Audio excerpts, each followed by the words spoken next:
When we think of the world-famous heavy metal band Metallica, it is impossible to tell its story without Lars Ulrich, the band's drummer. But there is an intriguing twist to his story. The man who would eventually become one of the most recognizable figures in music history was not originally destined to become a musician. Long before Metallica, Lars Ulrich was a talented young athlete with a promising future in tennis. Lars Ulrich came from a family deeply connected to the sport. His father, Torben Ulrich, was a prominent professional tennis player in Denmark, while his grandfather was also involved in the world of tennis. Growing up in a family with such strong ties to the sport, Lars followed the same path from an early age. He picked up a tennis racket and began pursuing a future in the world of competitive tennis. Following in his father's footsteps, Lars began to excel as a tennis player. At a young age, he was ranked among Denmark's top 10 players in both the under-12 and under-14 age categories, marking him as a promising young talent in the sport. Had his life continued along the path of tennis, Lars Ulrich might today be remembered not as the drummer of Metallica, but as a tennis player. But a major turning point was about to change Lars's life.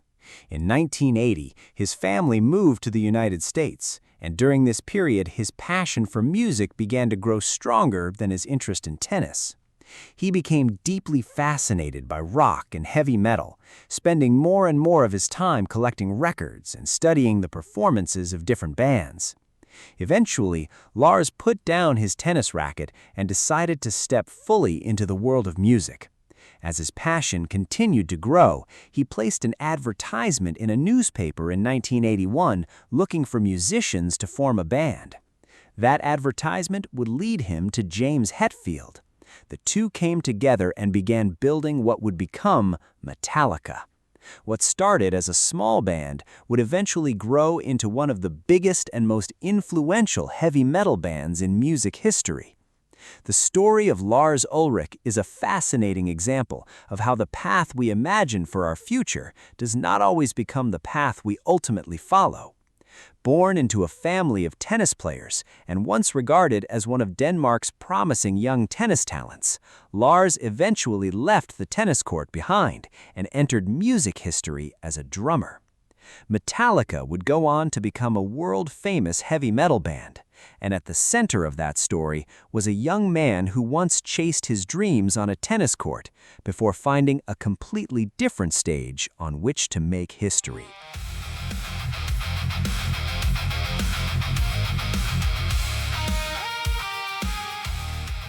Lars and James met for the first time in October 1981. Soon afterward, the two began rehearsing together, and on October 28th, they formed Metallica. Even the name Metallica has an unusual story behind it. Lars's friend Ron Quintana was choosing a name for a heavy metal fanzine and had two ideas in mind: Metal Mania and Metallica. Lars encouraged Quintana to use Metal Mania while quietly keeping the name Metallica for the band he planned to form. After the band was formed, its lineup went through several changes. In the early days, James Hetfield handled vocals and rhythm guitar, Lars Ulrich played drums, Dave Mustaine played lead guitar, and Ron McGovney played bass. Then, in 1982, Metallica's song Hit the Lights was included on the compilation album Metal Massacre. It became one of the band's first officially recorded tracks, marking an important early step in Metallica's journey. However, there was a small mistake on the album cover at the time. The band's name was misspelled as Metallica. Then came another major turning point in Metallica's history, the arrival of Cliff Burton. In late 1982, Lars and James saw Cliff Burton performing bass with the band Trauma at a club in West Hollywood. They were immediately impressed by his distinctive playing style and invited him to join Metallica. Cliff agreed, but he had one condition: the entire band would have to leave Los Angeles and move to the San Francisco Bay Area. So in early 1983, Metallica relocated to San Francisco, and Cliff Burton replaced Ron McGovney as the band's bassist. Cliff's arrival would have a profound influence on Metallica's musical direction. With a strong background in music theory, he helped the other members develop a deeper understanding of musical ideas and taught them to approach their playing with greater emphasis on harmony. At the same time, tensions between Metallica and lead guitarist Dave Mustaine were becoming increasingly serious. Dave's problems with alcohol and drugs, along with his aggressive behavior, created growing conflict within the band. One dispute involving James Hetfield's dog eventually escalated into a physical confrontation between the two. The situation reached its breaking point on April 11, 1983, when the band members dismissed Dave Mustaine in New York. They gave him a bus ticket and sent him back to Los Angeles. For Dave, the experience was deeply painful, but that painful departure would eventually lead him towards another chapter of his musical career, and toward the formation of his own band, Megadeth. On the very same day Dave Mustaine was dismissed, Metallica invited Kirk Hammett, the lead guitarist of Exodus, to join the band as his replacement. From that moment on, Kirk Hammett would become Metallica's permanent lead guitarist. With Kirk now on board, Metallica signed with John Zazula's Megaforce Records and began recording their first album.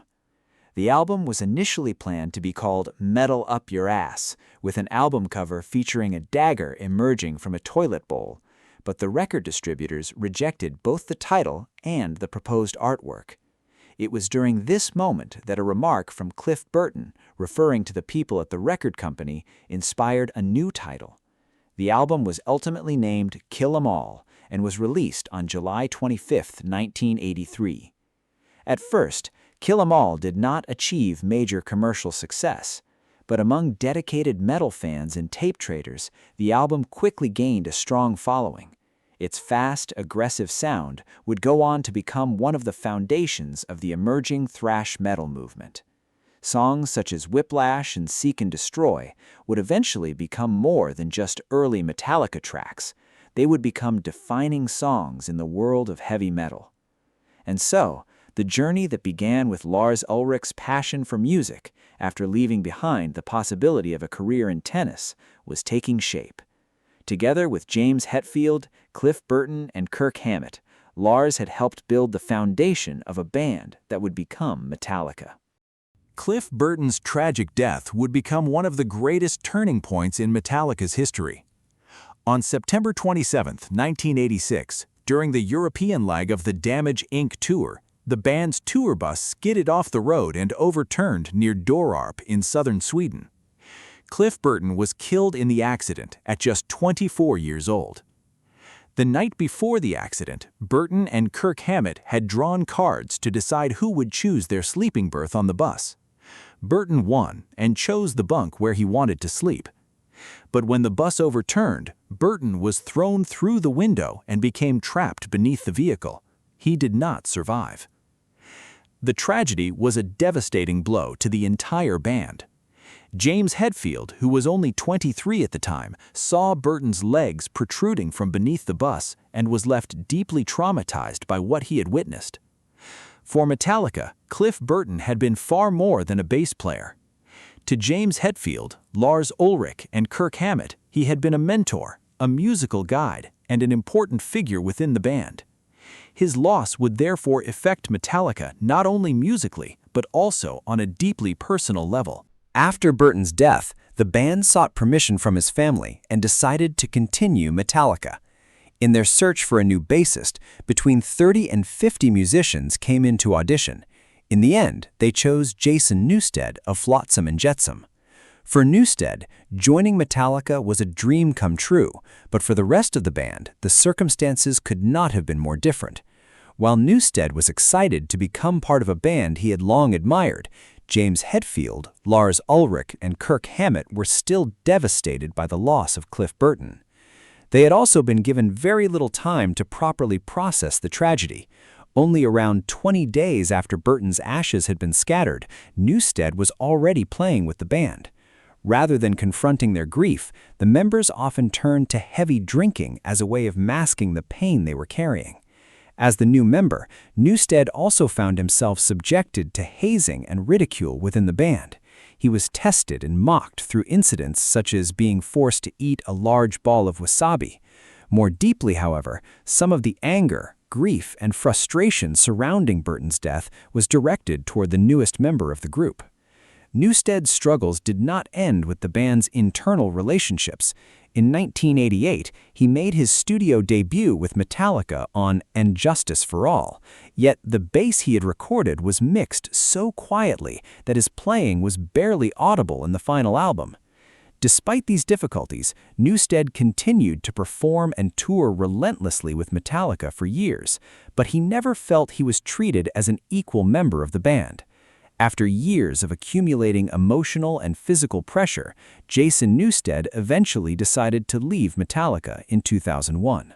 After Cliff Burton's death, Metallica managed to move forward with Jason Newsted, but the loss and grief of their past continued to cast a shadow over the band's journey for years. For Newsted, joining Metallica had been the realization of a dream, yet within that dream he also carried the shadow of Cliff Burton and the unresolved grief that still surrounded the band.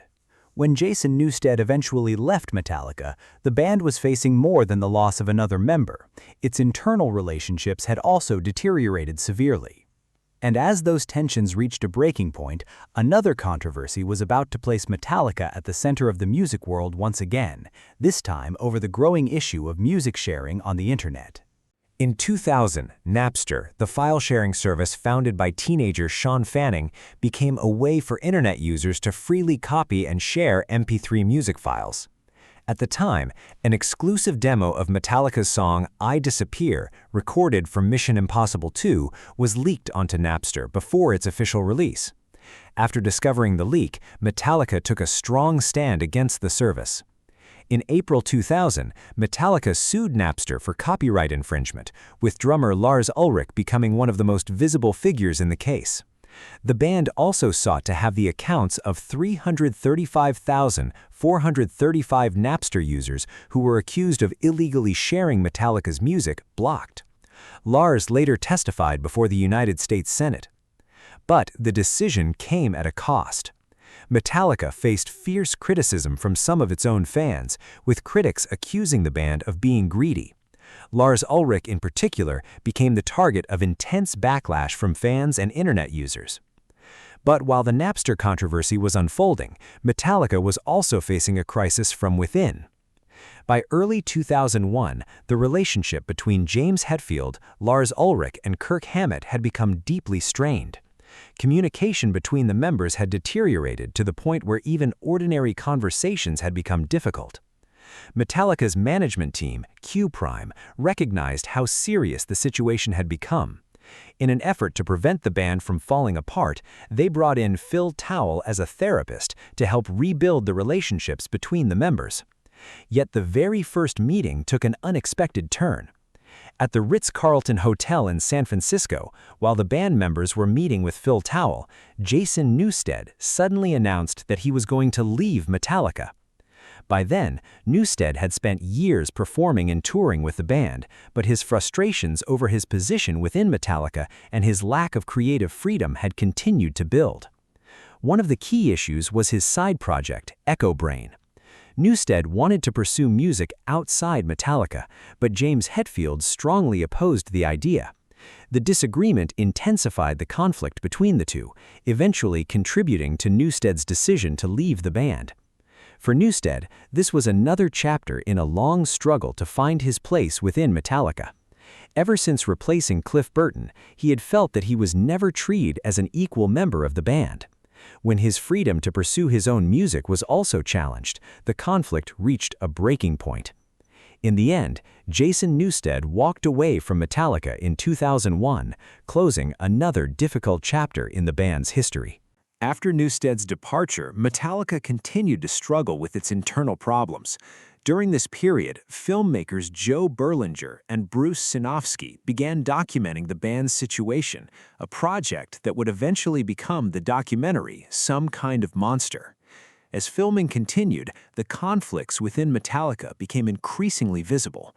In July 2001, James Hetfield entered rehab to address his struggles with alcohol and other addictions, bringing the band's recording sessions to a halt. When Hetfield returned, he established strict boundaries around his work schedule, limiting his time in the studio between noon and 4 p.m. The restrictions added to tensions that had been building for years, particularly between Hetfield and Lars Ulrich.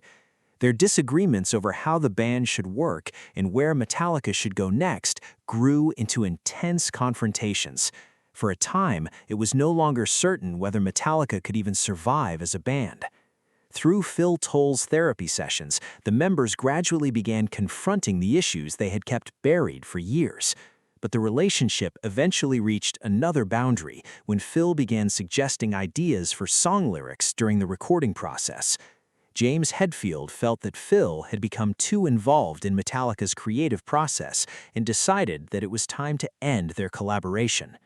Lars Ulrich would later acknowledge Phil Towles' role in helping Metallica through one of the most fragile periods in the band's history. The crises Metallica had endured over the years had changed the band, and they now needed a new bassist. Their search eventually led them to Robert Trujillo, who had previously performed with Suicidal Tendencies and Ozzy Osbourne. At the time, Trujillo was preparing to join Ozzy Osbourne on the Ozfest tour, but a phone call from Lars Ulrich brought him to San Francisco for an audition with Metallica. The night before the audition, Lars took Trujillo out to bars until around 5 in the morning. The following day, Trujillo was exhausted, but despite that, he delivered a strong performance during the audition, including Metallica's Battery. In 2003, Robert Trujillo officially joined Metallica as the band's new bassist. He received a $1 million signing advance, a detail that reflected how much the band's internal dynamics had changed compared with the years Jason Newsted had spent struggling to find his place within Metallica. With Trujillo's arrival, Metallica began rebuilding its foundation after years of upheaval, from Cliff Burton's death and Jason Newsted's departure to the Napster controversy and internal conflicts that had pushed the band to the edge. But the story of Metallica was not only about surviving internal crises. From the beginning, the band had also been defined by its willingness to change. Since forming in the early 1980s, Metallica had never remained locked into a single musical style. They first shook the metal world with a fast and aggressive thrash metal sound, but over the years, they repeatedly experimented with their songwriting, production, and overall musical direction. That constant evolution would become one of the reasons Metallica remained such an influential force in heavy metal for decades. Their first studio album, Kill 'Em All, released in 1983, firmly established the band's early sound. Its rapid rhythms, aggressive guitar work, and raw intensity set it apart from the mainstream heavy metal of the time. Songs such as Whiplash and Seek and Destroy became defining examples of Metallica's early sound and helped push the emerging thrash metal movement toward a wider audience. But Metallica was never content with speed and aggression alone. With Ride the Lightning in 1984, the band began to reveal a much broader musical ambition. Cliff Burton's knowledge of music theory contributed to increasingly complex song structures, allowing Metallica to explore very different musical territory. The album featured the quiet and emotional ballad Fade to Black, as well as the extended instrumental piece, The Call of Cthulhu. It was another clear sign that Metallica was no longer simply building its identity around speed and aggression. The band was beginning to discover just how far its music could go. That musical journey reached a new level of maturity with Master of Puppets in 1986. The album effectively combined an exceptionally heavy sound, tight rhythms, and complex song structures, establishing itself as one of the most iconic works in the history of metal music. But shortly after the album was released, the tragic death of Cliff Burton pushed Metallica's musical journey toward another major turning point. After Cliff Burton was gone, Jason Newsted joined the band, and in 1988, And Justice for All was released. The album continued Metallica's increasingly complex song structures and tightly controlled sound. However, the extremely low level of Jason Newsted's bass in the mix became one of the album's most debated production choices in the years that followed. Then, in 1991, Metallica released what fans came to know as the Black Album, marking a significant change in the band's musical direction. Working with producer Bob Rock, Metallica developed a cleaner and more streamlined sound while moving away from the extremely fast songs of their earlier years towards simpler and more direct song structures. At the same time, the album's heavy guitar tones and massive production helped Metallica reach a much wider audience. The album went on to sell millions of copies around the world, taking the band's music far beyond its earlier audience. By the middle of the 1990s, Metallica was once again exploring a different musical direction. With Load in 1996 and Reload in 1997, the band incorporated more hard rock elements influenced by blues and country, moving further away from their earlier thrash metal roots. The band's appearance and overall image also changed during this period. As a result, some longtime fans criticized Metallica for moving too far from its original musical identity. Yet this period also represented an important chapter in Metallica's history, a time when the band was willing to expand its musical boundaries and explore new territory. When Saint Anger was released in 2003, Metallica was also going through a period of intense internal and emotional turmoil. The album's sound was radically different from the band's earlier work, raw, aggressive, and filled with anger. It featured no prominent guitar solos, while Lars Ulrich's drums had a distinctive, unusually loud and resonant sound, almost as if a metal container were being struck. Although the album received heavy criticism from fans, it also became a direct reflection of Metallica's emotional state at the time. That same year, the arrival of Robert Trujillo marked another important turning point for Metallica. Unlike Jason Newsted, Trujillo was given a more equal position within the band and was welcomed with a $1 million signing advance. His powerful and highly energetic bass playing, combined with his dynamic stage presence, brought a new level of energy to Metallica's live performances. After Trujillo joined, Metallica gradually began moving back toward its roots. On Death Magnetic in 2008, the band worked with producer Rick Rubin to bring together the fast, complex song structures and heavy guitar tones of its early thrash metal era with a modern production approach. Then, with 72 Seasons in 2023, Metallica once again demonstrated a sound that combined the maturity developed throughout its long musical journey with the raw energy of its early years. The album went on to win the Grammy Award for Best Metal Performance in 2024. With the arrival of Robert Trujillo, stability within Metallica gradually began to return. The band continued to look beyond simply producing new albums, taking their music to audiences around the world through increasingly ambitious live tours. Among them, one of the most remarkable was the M72 World Tour, which began in 2023. The M72 World Tour began in Amsterdam on April 27, 2023, and was scheduled to conclude in London on July 5, 2026, becoming one of the largest stadium tours in Metallica's history. One of the defining features of the tour was the no-repeat weekend format. In each city, Metallica performed for 2 nights, with a completely different set list on each night. Not a single song was repeated between the 2 performances. This allowed fans to experience a much broader selection of Metallica's classic songs over the course of a single weekend. The stage design was another defining element of the M72 tour. Rather than facing the audience from a conventional stadium stage, Metallica performed from a circular in-the-round stage positioned at the center of the crowd. The Snake Pit, a dedicated area for the band's most devoted fans, was also positioned within the center of the stage. This created a more intimate and direct connection between the band and the audience throughout the performances. The scale of the M72 tour also demonstrated Metallica's continuing influence and drawing power. According to figures through July 2026, the tour had generated $647.2 million from 84 shows, with approximately 5.17 million fans attending. These achievements placed the tour among the highest-grossing concert tours of the 2020s, while also highlighting the extraordinary strength of Metallica's live performances. The tour was further recognized with the Rock Tour of the Year award at the Pollstar Awards in both 2024 and 2026. Across stadiums around the world, the M72 tour continued to set attendance records. Around 78,000 fans attended the shows at SoFi Stadium in Los Angeles, while Helsinki, Frankfurt, and Budapest also witnessed performances before enormous crowds. But among these remarkable moments, one performance in particular created a record unlike any other.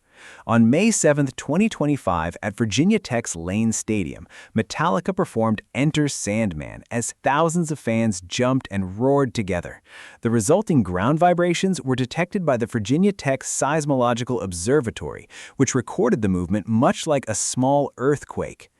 And so, the story comes full circle. Metallica began with Lars Ulrich and James Hetfield, two musicians who would go on to build one of the most influential bands in heavy metal history. From the early days of a young man who once stood on a tennis court to the world's biggest stadium stages, their journey has been shaped by loss, internal conflict, musical transformation, and relentless criticism. Yet through it all, Metallica has continued to stand as one of the defining bands of the global metal scene. The M72 World Tour is not simply another chapter in that history, it is a powerful reminder that after decades of change, Metallica's energy on stage and its impact on millions of fans around the world has still not faded.